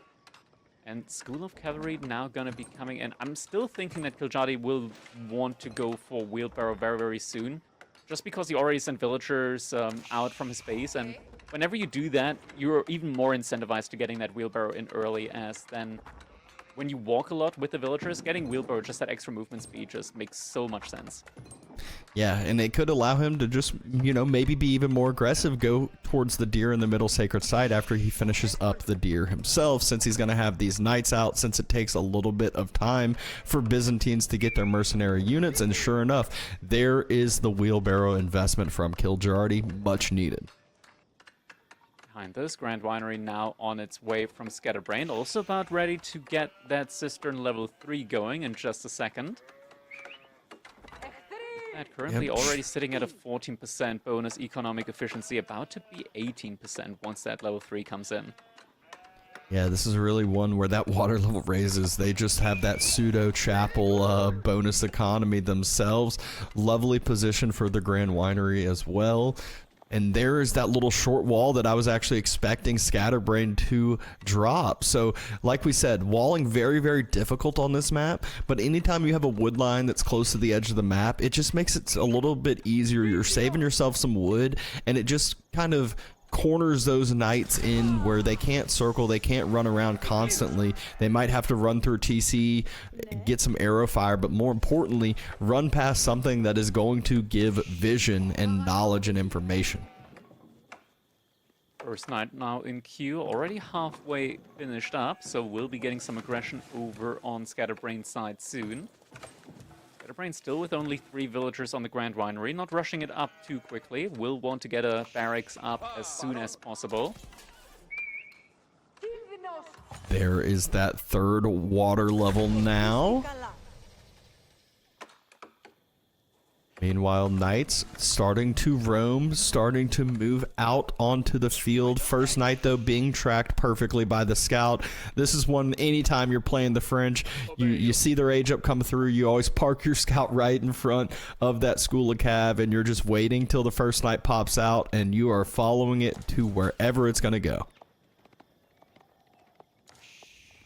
Knight gonna be running immediately to the gold vein. Not sure if Scatterbrained already pulled the villagers off of that, but it does look like it. Now the first couple of Lamentinei are gonna be in queue as well. Yep, will give him the ability to move back out to that gold if need be. Has enough into the bank if he wanted to invest into wheelbarrow, if he wanted to invest into, you know, an eco-tech of some sort. Looks like villagers not opting for the deer next to the sacred site like I mentioned, but instead going out towards that northern side boar. Limitinei deterring that first knight from being annoying so far. Another little short wall being dropped. Villagers need to watch out though, as that could allow the knight to get a little charge follow-up. And this knight also tanking for the villagers to be able to take down that boar. Yeah, that villager is able to make it back. Oh my god. Gets spotted for just a second. He's getting chased down. He's being chased down. Oh. Icrotoy defense gets used. And I mean, this is just one where it shows that knowledge, that scouting. If Kiljardi had his scout with that knight, he might actually been able to find a Vilpic, might have been able to find some eco damage, but instead, Scatter able to keep his economy unscathed, untouched for the time being. We should be able to see some javelin throws coming in soon now from Scatterbrained. Javelin throw is just such a key unit when you're up against both the French and Jeanne d'Arc. Because they typically don't have that many archers going, or if they do have that many archers, then they don't have that many knights, so being able to snipe out the archers quickly is definitely key here. That is why the javelin throwers just work so perfectly, and indeed it is going to be the javelin throwers coming in here for Scatterbrained. Needs to be very careful though, it's already a good bunch of knights out on the field. Villager's gonna have to get pulled back. Coming in on the berries. Oh! Late reaction here from Scatter. There were a few Limitinei there, but not quite positioned where they need to be. Two villagers fall. And now they're the archers in as well. So Kiljardi immediately applying pressure there with the full might of the French, already having the full army composition out there with the knights and the archers. It's gonna take a while here for the first couple of javelin throwers to come in. You need exactly 2 batches of them. With 8, you're able to one-shot the archers from the French. Yeah, and that's one where we see Kiljardi doubling down with another stables being built, so he's ready to pump these knights even further, sees villagers building a house, denies the house, forces the villagers under the TC. Another barracks being dropped by Scatter. He is feeling the pressure. He needs more units out to be able to hold this push here from Kiljardi. It's going to get finished up. First couple of javelin throwers now out on the field. Scatterbrained realizing that he's going to need to get a couple more units up on the field. Did go for that second barracks. Kiljardi actively gathering from the boar at the top side, so food income at the moment for Kiljardi looking very, very healthy. Yeah, and the berries under the Grand Winery starting to run out. This is that very important time that Scatterbrained needs to be able to go behind his base, protect the back berries. Yeah, he's on the last 2 berry bushes, and so that's one where starting to rally all of these units where the wall is being burnt down. Javelin throwers trying to start sniping down some of those archers. Wall does get taken down, but Kiljardi cannot push through. A little bit too risky with how many Limitinei have built up here. It's a pretty big mass at the moment here from Scatterbrained. Kiljardi just continues maxing up those archers, so gonna be getting more and more of them onto the field. Kiljardi actually not having that much food income right now at the moment, wondering what he's doing food-wise, whether he just went out. Yeah, it looks like he just sent out a couple of villagers to the deer in the middle of the map. No pro scouting at all from him, so just knows that currently he's got all the map control in the world and he doesn't need to invest into the pro scouts. Yeah, the Byzantine military composition has 0 mobility at this point, so feels very comfortable with taking those pocket resources, moving out and about, being able to, you know, grab the deer in the middle, because for Scatterbrained to move out with javelin throwers or Limitinei, he has to do it with his whole mass. If not, they just get picked apart by the night mass. Scatterbrained, he's doing what he thinks is necessary. He is trying to go for the eventual age up. He just sent villagers out to gold again. Is massing up a great amount of food behind all of this. Second batch of javelin throwers is out now, so he does have the critical mass to be able to one-shot any archer unit from kiljardi. Still, this is not a comfortable situation at the moment for Scatterbrained at all. He does realize, and he is investing into some more Limitani now behind all of this. So 5 more Limitani in queue. kiljardi's food income just skyrocketing again. Look at all the technologies coming in now behind us as well. Chivalry as well as the Pierce armor. Still comfortably gathering from the map. Yeah, grabbing textiles even for his villagers, wants to protect them up. Outpost on the gold for Scatter. Allows, again, the information needed. Picks up a Royal Knight. Archers trying to kite back. Javelin throwers able to pick them apart anytime the archers stand and turn for a shot. Looks like kiljardi, he's trying to bait out the brace here. Wants his knights to be able to attack, wants them to be able to do something, but doesn't want to risk losing anymore. Yeah, good trade out there from Scatterbrained, able to pick off a couple of the archers, 1 knight down as well. Army value still in favor of kiljardi, but the units from Scatterbrained are looking quite good when it comes to contesting this current military composition from kiljardi, and he's actually going for siege engineering now, so maybe we'll be getting some rams in from kiljardi. A ram push from kiljardi, definitely nothing unusual there. Yeah, and this is about to be at the point where Scatter needs to start moving out to other food resources. He does still have some sheep under his TC. The berries under the Grand Winery fully gone. The back berries probably starting to run pretty low. I think he's got about 20 villagers on those back berries that he moved on out to, so shouldn't last him too much longer here.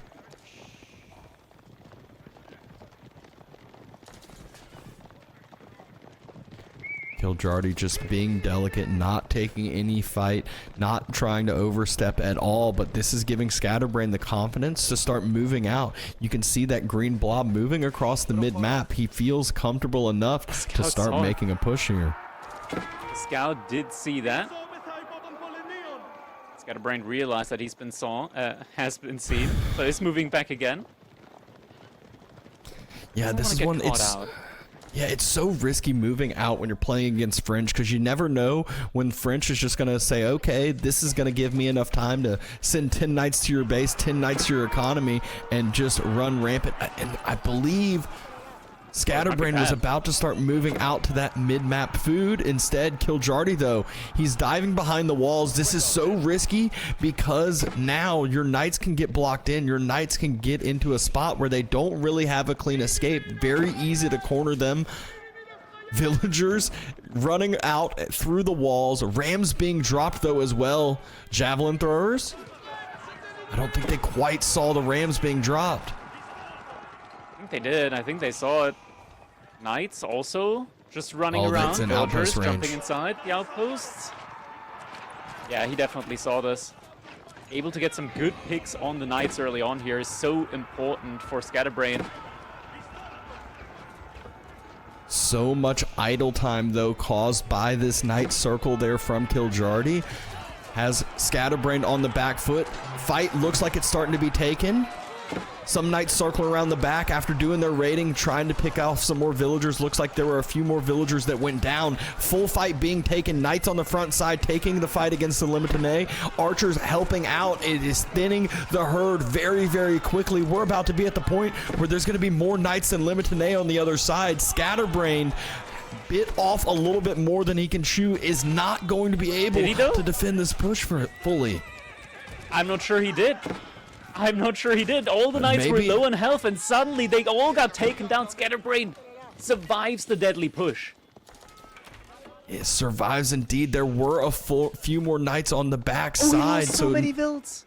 Numbers weren't all on the front. He lost 6 more vills during that overall engagement. We had seen three picked early on, so 9 total vills gone down. This is the point where you need to get Byzantines on their back foot. You need to get a significant eco lead, or else that cistern economy just proves too much to deal with. kiljardi, though, he's doubling, tripling down as the French. He needs more knights, needs this mass to build back up again.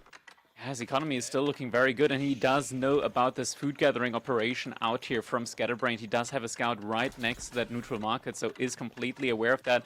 Outpost is going to finish up just in time. Scatterbrained, is he going to move inside to the outpost? He's not aware! He's not aware! More villagers picked off, 2 more villagers fall, 3 more villagers fall. This eco difference is really starting to build for Kiljardi. You can see Scatterbrained's Q is absolutely nowhere to be found. He's been sitting with the same units he had. It looks like he's trying to make this Castle Age push, trying to build up enough resources, but forced to double, forced to triple down onto this Limited mass, 4 more in Q. And it's just, he needs to try to hold this push, but he wants to get Castle. You can see what his game plan is. Castle Age is the next big scaling point, of course, for the Byzantines. That's why he really wants to get to that point. But Kiljardi completely remassing his army now behind this. Yeah, the food income's just still looking so good for him. He's been out on the map. He's been gathering from these outer food resources. He's got knights on the berries, or the bottom berries from Scatterbrained. So he's just got vision all around. He's got that information network going for himself. The army mass is climbing up fast from him. Looking at the army value, Kiljardi right now 50% more army value out on the field.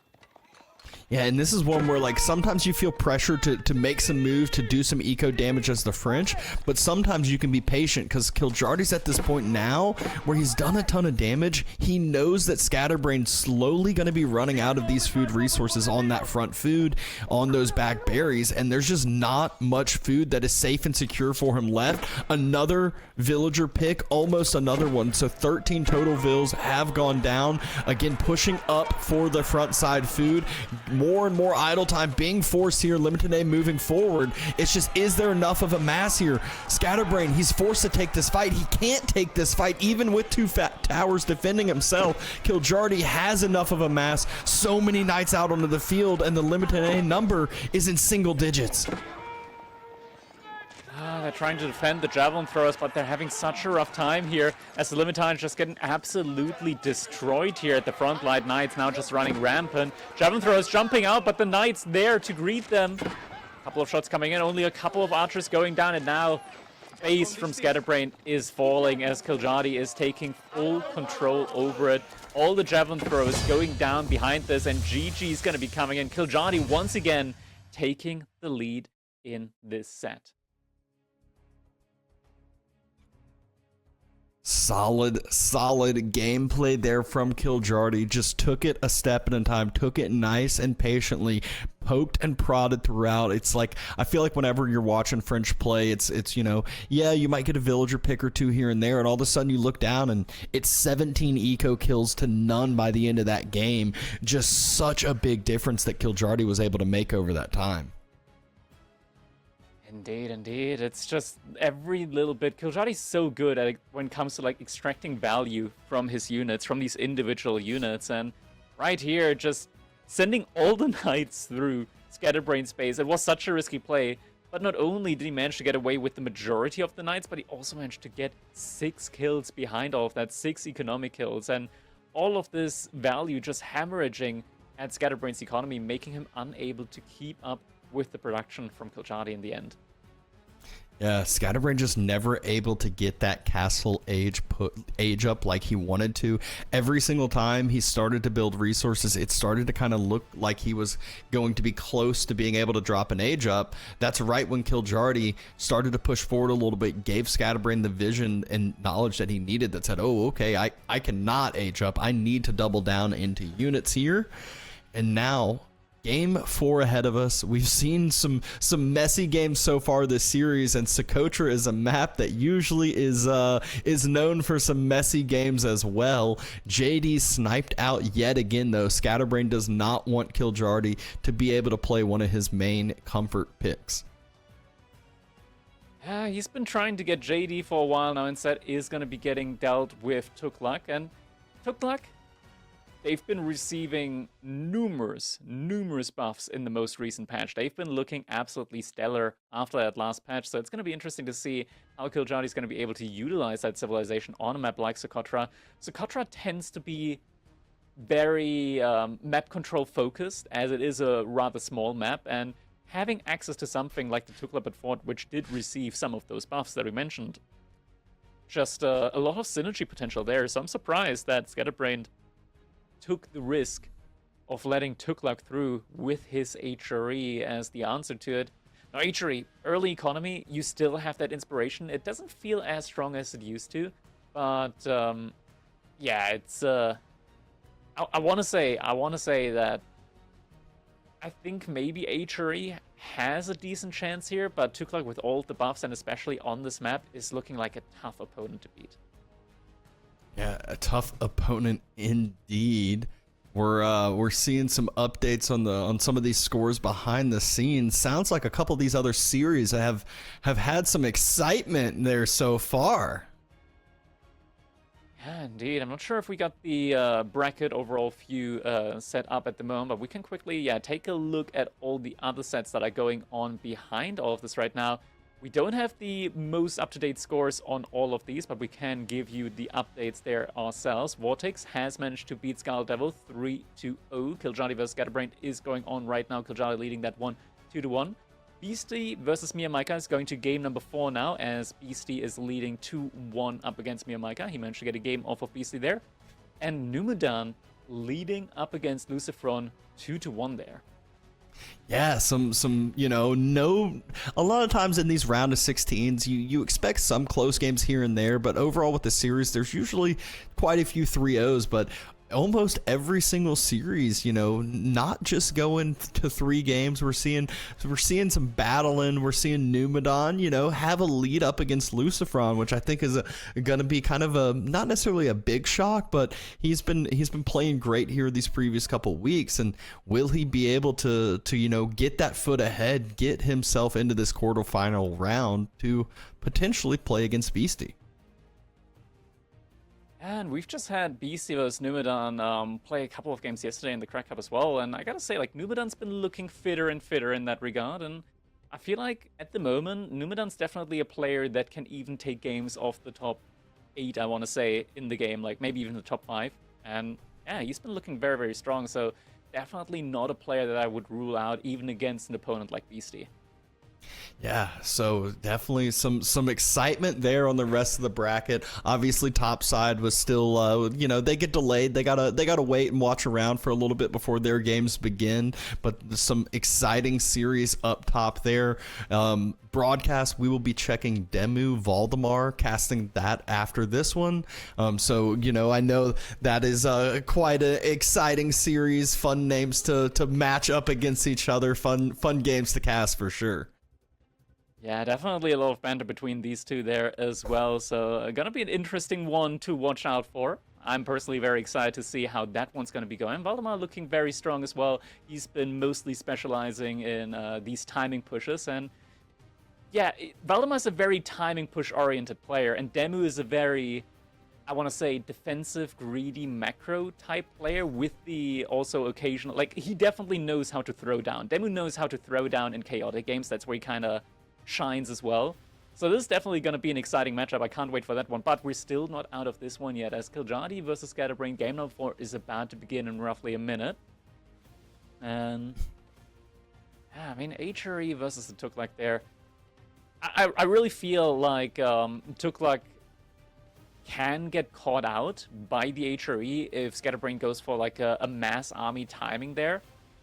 I don't think this is one where HRE can win off of a fast castle just because of the strength from the Tuklabot forts, where even if you go for something like Minework, Steel Barding style heavy knights, they can definitely tank a lot of arrow fire, even from the Tuklabot fort.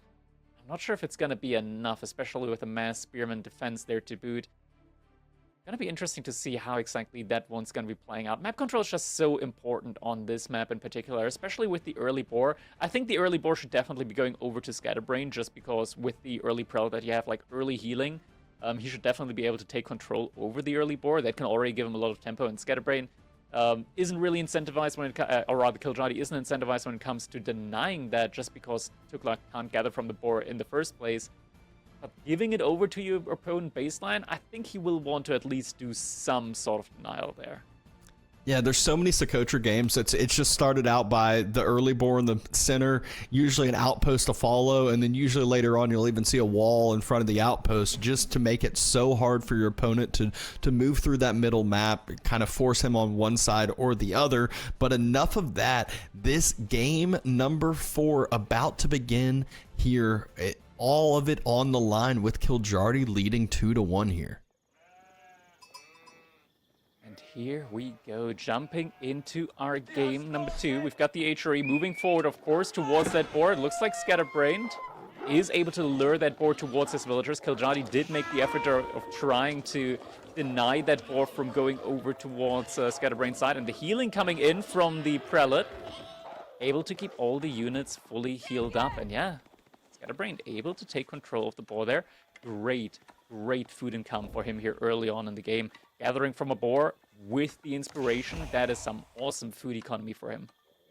Yeah, there was even an annoying wolf to try to put some more damage down onto it, but Prelate just proved to heal a bit too much. Kiljardi, once again, just moving out to the gold early, just going to be doing that typical opening, typical age up here. How will he try to deny the mid-map control, deny that boar gathering from going? Because as you said, that is just such a powerful piece of an HRE economy. Just being sent out to gold, of course. Yeah, Scatterbrained, he's going to be having a very quick age up here. I'm wondering, like, if you, with the boar being so central on the map, I'm wondering if it even makes sense to go for an Archon Chapel. Looking at the potential spots here for an Archon Chapel, I don't really see any great spots for it. I think at this point, players, they've been kind of, like, getting used to just playing this one with mine work, of course. We did have a lot of just overall a couple of trickle nerfs, now a little trickle buff in regards to the Archon. But especially since the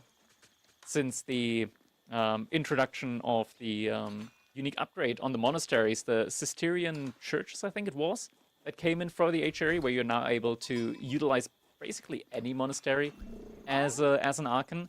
I feel like the Archon's just kind of lost its role in the later stages of the game. Yeah, it gives you that nice little early boost, but like you said, you can kind of almost have a pseudo replacement of the chapel for later stages. Dome of the Faith on the way here for Kiljardi. Nice clean timing for him here. Looking at some of the kind of wood lines and map and kind of where some of these resources are, this is always one where I find the gold so funny on this map because it gets so difficult if there is a galley that circles around and trying to go to other gold spots. They're almost all right there next to the water. Makes it very, very difficult if your opponent does have any military ships out roaming. Yeah, things like that can definitely catch you off guard when you got a couple of clumped up villagers there gathering gold from one of those outer gold mines and suddenly got an airship shooting at them. Can definitely be quite difficult there to rebalance afterwards, but Minework Palace is now going to be coming up for Scatterbrained. Yeah, I'm not sure what exactly the plan's going to be. Can we get a look at Kiljardi's space there? The stone at least is very far forward from Kiljardi, so maybe Scatterbrained could get like a forward outpost going. Both the stones actually right next to each other. So one outpost could deny both of them. If Scatterbrained gets like an early aggression timing onto that position, it would be quite good for him. But for now, it's just going to be an early wall to segment the map a little bit further. Yep, there's that mid-map wall that we always are expecting when it comes to this. It's, you know, grab the boar. Usually we'll even see an outpost and then a wall, but just opts for the wall to be enough for the time being. You know, Kiljardi can always circle around with some units and push those villagers through the front side or back on home. We will see what he has in store now that his feudal age finishes. Scatterbrained just a few seconds behind, you know, delayed a little bit since you have to go take that boar in the mid-map, but the gathering speed definitely starts to make up for that movement that you lost. There's the first heal elephant in queue now. Scatterbrained already produced an additional prelate from his TC just in order to be able to continually buff up the villagers inside of his base as well. Yeah, Heal Elephant opening, wondering exactly what the army composition is going to be here now from Scatterbrained. Heal Elephant is a pretty strong unit overall. Not just against, or not just for healing, but also when it comes to having the potential ability of at least applying a little bit of pressure early on to these walls, as the Heal Elephant actually gets like, I think it's plus 15 or plus 30 damage against walls. Or not just walls, against buildings in general. Like, the Heal Elephant actually can take down buildings quite well.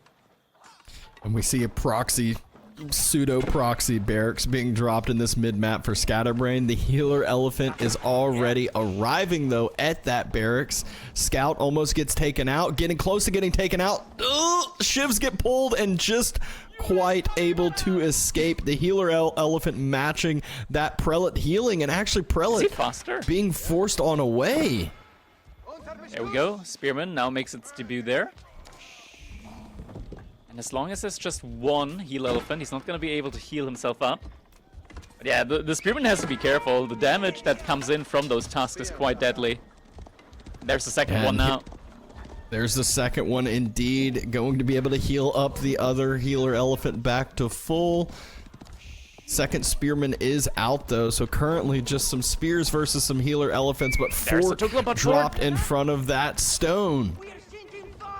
That, I feel like, is going to be the Amir's fort. That's going to be some Amir warriors that are going to be coming in shortly, for sure. Spearmen are going to have to run away for the time being. I think there probably needs to be an outpost soon here at the front side as well for Scatterbrained. Yeah, there it is. Outpost coming in now. Fort has been finished. There's the Amir warriors now coming in.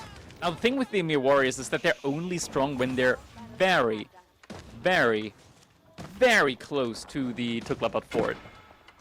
Even from the range of the outpost is going to start doing a lot more damage to them. Yeah, Waldo will get taken down, and there's no real ability for Scatter to heal this wall back up, because if he does, now you're risking your villager's life being into that fort range. Any damage that the outpost can do easily healed up from those healer elephants as well, so Boar has been denied, at least for the time being. Oh, the Spearman gonna get surrounded on one of the elephants, though. That's one healer elephant going down. Surround. And the Amir warriors, they're no longer that strong. And another heal elephant going down to Tuklabad Fort, getting some shots up against the Spearman, but that was a great, great trade. And Prowler also out in order to be able to heal those Spearmen up. And yeah, the Amir warriors are... They're not going to be able to catch that villager, by the way. They're so slow outside of the influence of that Tuklabad Fort, even losing their armor as well. You can see that they're actually going to be decaying even more and even more of their stats as they're further and further away from the Amir fortress. So yeah, every couple of seconds they lose more and more of their stats.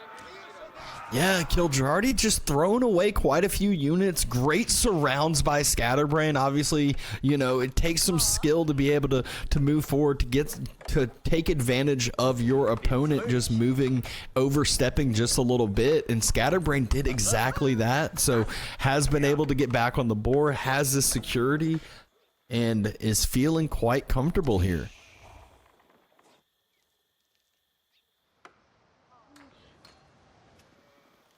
Behind this, we already have a second Tuklabad Fort. This one most likely going to be going for that food generation governor. And this is the great thing about the Amir warriors. Sure, they lose a lot of their stats outside the range of the Tuklabad Fort, but they're free. They don't cost you a thing. You can just keep spamming them non-stop, and yeah, it's going to be quite annoying at the moment for Scatterbrained having to deal with them every now and then. It's a lot of idle time on the villagers here. Now we see a ram coming in from Scatterbrained, so it looks like he's made up his mind when it comes to how he wants to deal with that constant aggression from the Amir warriors. Yeah, it does look like a few of those warriors are going to get taken down. Outpost still trying to be torched, should not fall here. Villagers jump out, take a little bit of damage. Warriors still pushing forward. I think we should soon also see a little bit of a switch up into some men-at-arms from Scatterbrained. Raid Elephant now coming in. It's going to be doing some great damage onto the gold mine villagers there. But instead, going for the wood line. There's already some spearmen nearby. Scatterbrained, good reaction to that. Yeah. Raider Elephant just scooting on away. Ram not yet able to push forward. Kiljar. Villager falls. No. Some damage being done right there. And now switch up happens into men-at-arms. All pikes coming in as well for the spearmen. There's still a good amount of them there. Scatterbrained probably will want to wait until he gets the second ram in order to start pushing onto that Tuklabut fort. No upgrade as well yet on the Tuklabut fort, so doesn't actually have any additional health or arrow fire coming from that. Yeah, and Scatterbrained's army is starting to build and build very quickly with men-at-arms being sprinkled into that front line with the spears. He's just going to have a nice old mix on that front side with some damaging archers on the back side. Kiljardi, though, going for another healer elephant to try to heal up some of these units, try to potentially be able to dive this middle outpost again, but the boar, it just finished up. It has been fully gathered, so Scatterbrained feeling at least good about, you know, grabbing all of that food in the mid-map so far. Fight being taken. Hey, warriors. Great job by Scrats. Yeah, the Emir Scatter warriors just diving forward. At the same time, though, the Emir warriors, they're still free, so they're getting a great amount of value in for what Kiljardi invested into them. Same time, raid on the wood line. Couple of raider elephants doing some damage there. Getting 2 villager kills in and potentially some prelates as well. A couple villagers. The prelate pickup would be huge. Next prelate does get pulled back. Scatter still pushing forward during this push. Healer elephant is alive though. Spears have been thinned out significantly. That healer elephant's going to be hard to take down. Fight also still being taken under this fort, so a lot of damage going down into those infantry units. Men-at-arms being that tanky front line. Fort trying to get rebuilt, trying to stay on alive through a double ram push, but will go down here. Taking down that fort definitely was important for Scatterbrained, but he's going to lose a lot of units on the retreat.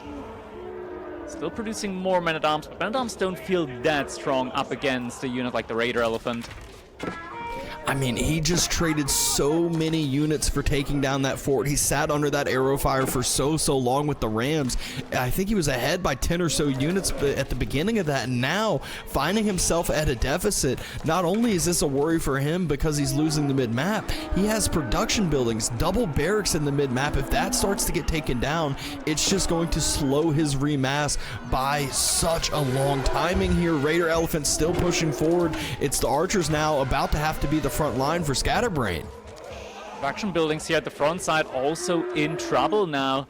And at arms also army count reduced significantly, and yeah, any unit that's coming out from these forward barracks now is going to find itself potentially getting sniped out very quickly. Scatterbrained needs to reproduce these production buildings in the back of his base. A couple of archers are going to get sniped out.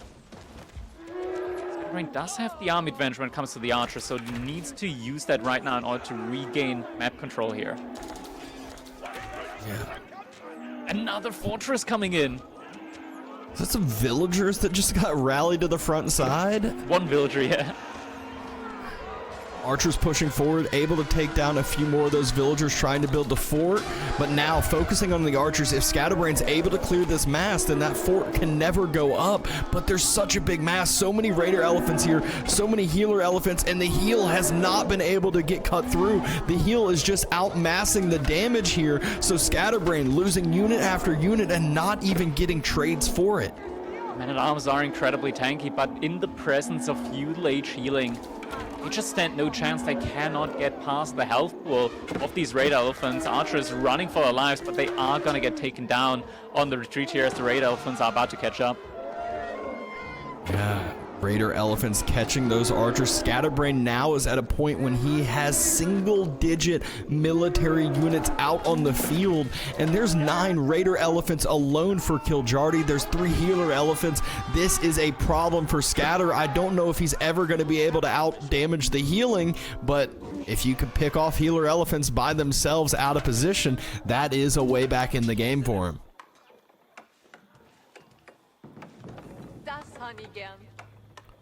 Woodline starting to get thin. We'll have to move to the next woodline soon. Kiljardi's mass, though, is just starting to look so scary. He's moving forward to the next stone. Next fort is going to be thought about here in the near future. And even has a galley now circling. Yeah, so it's going to make this a lot harder for Scatterbrained when it comes to taking resource on the edge of the map. There's more raids coming in, Raider Elephants, just as the berries have to deplete there on the side. So many villagers! It's all the food from Scatterbrained. He's got to move out to the deer now on the side. Meanwhile, kiljardi building up the army again. Yeah, I mean, that's one where kiljardi just saw all of Scatterbrained's economy over there on that food, knows he's going to be hurting for food here in just a second. That looks like, what, 25 villagers just going on to one deer pack. He is not only going to start getting some food in quick, but he's going to eat through those deer so quickly. There's one counter galley now out from Scatterbrained. Up to almost 10 raider elephants, 14 spearmen though. So kiljardi is going to have to be careful with his next engagement. The raid elephants are closing in. Raider elephants right on top of those food villagers again. Spears in position, so just had to move away for a few seconds before moving on back. But kiljardi just seems like he is in full control. He's slowly moving further and further forward on this map, feeling more and more comfortable to take more of these resources out on the field rather than being cooped up at home. He's now fully upgrading his Tuklabat fort with the Emir warrior, so he's soon going to be able to have 12 of them out at the same time. And sure, even though they do lose a lot of their stats upon leaving the range of the Tuklabat fort, there's still a great meat shield that is basically renewable the entire time. Double galleys versus one on the other side. Villagers going to try to heal this one up, but now villagers going to start losing their lives for it. One villager falls. Galleys will at least trade with the other.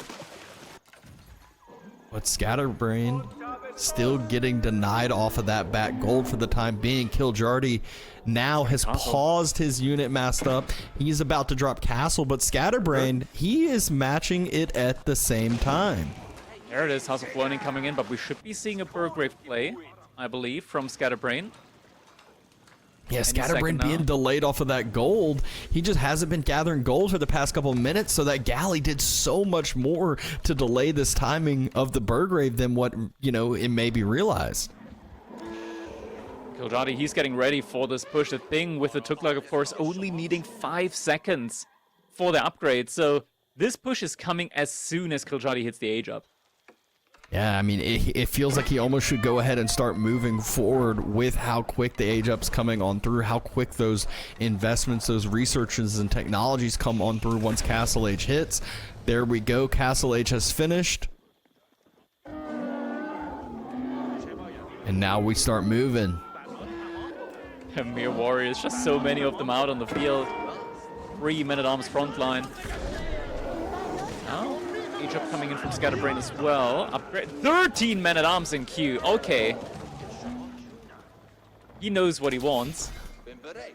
He knows what he wants indeed, and that Burgrave will pump those out so quickly. I think it's 6 seconds per coming out of the Burgrave. Already veterancy archers. 5 seconds per coming out of the Burgrave. Needs an upgrade though to make them a little bit more useful. I think he's trying to get it out of the barracks, but isn't going to be able to. Yeah, he was trying to get out of the barracks to allow Burgrave to keep producing as fast as it can, but barracks gets taken down, so those men-at-arms are unupgraded. We'll continue losing more and more production. We'll continue to lose some housing. Archer range is also just getting torched down now. Well, not really torched down, but tusked down instead. Now army trade-out is about to begin. Men-at-arms have been upgraded. +2 Pierce armors in already as well for Scatterbrained, so this might be a fight that he could be taking. The Emir warriors, of course, also not that strong now, as they've been away from the fort for quite a while. The spearmen, when they charge, doing a great amount of damage with the spear. The villagers, they're trying to get on the berries, though. They ran on the other berries. The trample. He just lost so many villagers. Oh, no. Oh, no. Travesty. Even if the fight doesn't go well, he's at a point where kiljardi should be able to remass so quickly, but fight still going on, healing still coming through. Damage just doesn't seem to be there for Scatterbrained. He's got that tanky front line, got the tanky men-at-arms, has the production of the Burgrave right next to him, but just isn't doing enough damage to eat through the healing of the healer elephants. Still losing more and more of these units here. kiljardi might step back though, might remass. took down so much economy during that push, and here's an actual real elephant moving towards the front line. The pathing was absolutely brutal there for Scatterbrained. His infantry just couldn't take an effective engagement, and the villagers, as you said, just losing so much economy there, definitely hurting him a ton. Now though, the men-at-arms getting a great engagement. With heavy mace as well, gonna be able to take down the knight and potentially the elephant alongside it all, but they're diving deep past the Tuklabet fort. A lot of the armbers are going down as well. Elephant getting taken down though, big value gained there. Crossbows in queue for Kiljardi. They're just not coming out fast enough. Scatterbrained focused down the crossbows with the archers on the backside as well. But Men-at-Arms front line has been thinned out. Now it's going to be Knights crossbows for Kiljardi. He will be able to, you know, lean into the raiding that we've already seen him do quite a bit. And the food is about to fully run out for Scatterbrained, losing 19 villagers in this game. Sure, granted he killed a couple of vills as well, but doesn't feel like it's gonna be good enough at this point. Looks like the Prelate actually is able to escape with the relic through the wall. Able to get some additional economy in there, but now the food has completely run dry for Scatterbrained.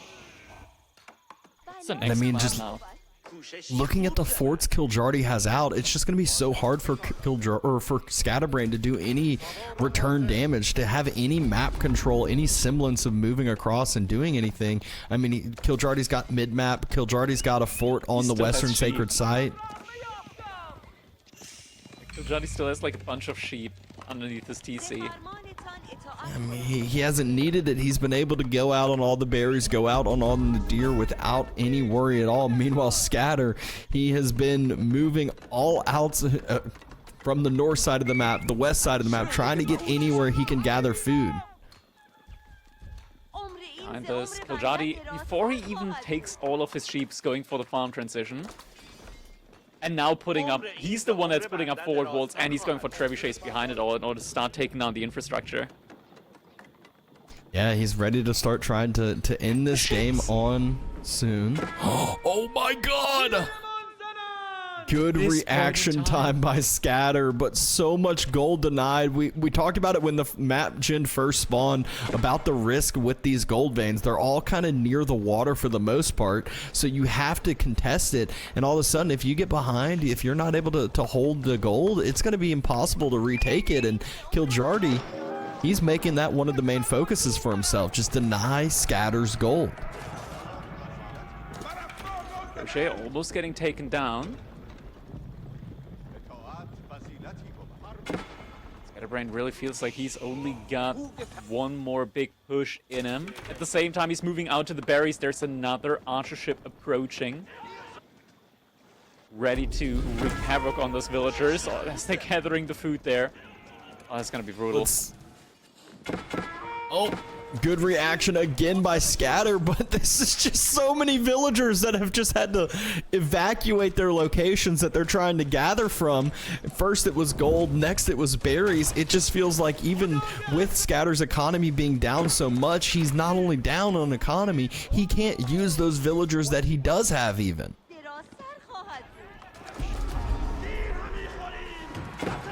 Warriors pushing forward, Kiljardi moving forward with everything he has. Scatterbrained, he's got a decent army going for himself. It's just that the food income to reinforce is not there at the moment. Amir Warriors getting picked apart. They've just been so long out of the range from that Tuklabet forward, and damage being done now to the villagers and the army. And Arms doing their best. Crossbows getting sniped by the archers. Is Scatterbrained holding this? Villagers trying to go gather wood in the middle of all this. Even if Scatterbrained holds this, he's still, again, losing more and more economy. I don't think he's going to be able to hold it enough to make a push after it, and that is going to be enough. Kiljardi still winning this fight. Look at the villager mass that is just running across The archer ships are ready. The archer ships are just waiting for the villagers to arrive on the berries, and I think that's gonna be it now. The villagers getting found out on the berry bushes, going down there as well, and yeah, the army from Scatterbrained now thoroughly decimated. GG's gonna be coming in. Kiljardi able to advance further in his weekend run to qualify for the Red Bull Wololo Londinium.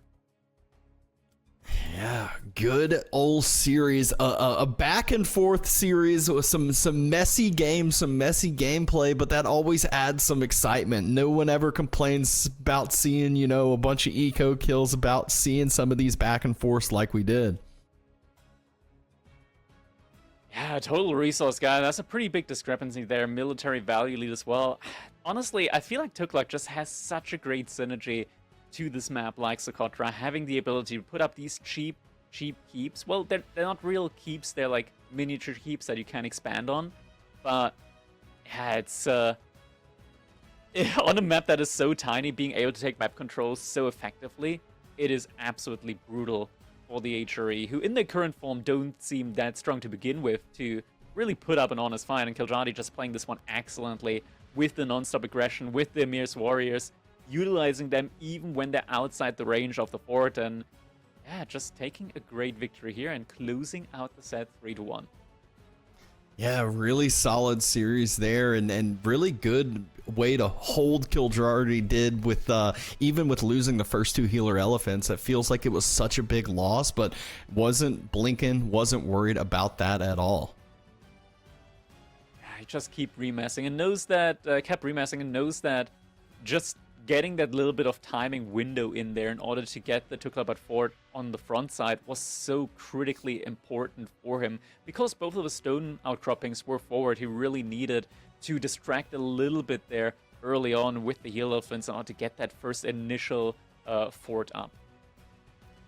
Yep, exactly. But I believe kiljardi is ready for his post-game winners interview here to see some of that insight, some of his thoughts about the game and series. Hello. Hey, kiljardi, congratulations. Big victory there. How'd you think you played here this series? Yeah, I think I played okay. The Kawasan game was a bit out there, but the other games I felt okay, so good games. Yeah, you mentioned the Kawasan game. You went for a very greedy white tower, to say the least. Is that one that right when you knew the drop happened and the realization happened, you knew you were just in a hole to come back from there? Yeah, I don't know. I think I killed a lot of villagers when he pulled the villagers as well, so I wasn't sure what's the situation after that. I guess I was in a decent position, but I played it like I need to win quickly. Maybe I didn't need to. Yeah, Crackety and I were definitely at the point where I think if you had just dropped it mid-map and had the control, it felt like you were a leg ahead, but that was the only game that you ended up dropping. Going back to the first game of the series, we saw you opening with Sengoku versus Delhi, and usually I feel like the play is Yari Cavalry, but you went with the double racks opening. Talk about your little mindset and game plan going in against that Delhi with the double racks. Yeah, I mean, Delhi always starts with Gazi, so Spear is a good choice. And also, Sengoku has so much economy that you can just make some spears and then change to other unit, and you still have so much that it's fine. Yeah, it really looked like a clean game in that first game compared to the messy game number two. Then following up with game 3, you basically said, "Hey, I'm either getting French or I'm getting French as alternative JD." And we saw the French versus Biz. It felt like you were in control the whole game there. Did you feel worried even after seeing some of the walls, seeing some of Byzantines' economy starting to get online? Not really. I played that matchup a lot, so I felt like I knew where it was going at all times. It's really like a comfortable to play from the French side because Byzantine doesn't have any units to raid you, so you can just be the aggressor and don't think about home. Yeah, it definitely seemed like you leaned into that. You took the boar in the north, you took all the deer across the map, you took the boar in the south, and really felt in control. And then following up game decider was Tukluk versus HRE. We actually saw you lose those 2 healer elephants early on with trying to push, trying to deny that boar. It felt like, that's the whole heart of Tukluk early on. But, I guess with a few of the buffs recently, you were able to still just get the leg up, still able to end up, taking the map control back there from the HRE there. Yeah, I don't know about that shiv. That shiv just, I don't know what to do with it. And the elephants keep running everywhere and you can't control them at all. They have their own minds. But it's strong, so you have to play it. I feel like that's where a lot of people are as far as Tuklak goes, but big congratulations. Moving on to the next round. Any final parting words to say before we let you go? Nope. There we go. Well, good luck in the next series. We will be watching. We will be looking forward to it. For now, though, we are moving on to the next series cast, and I believe we're about to cast Demu versus Valdemar.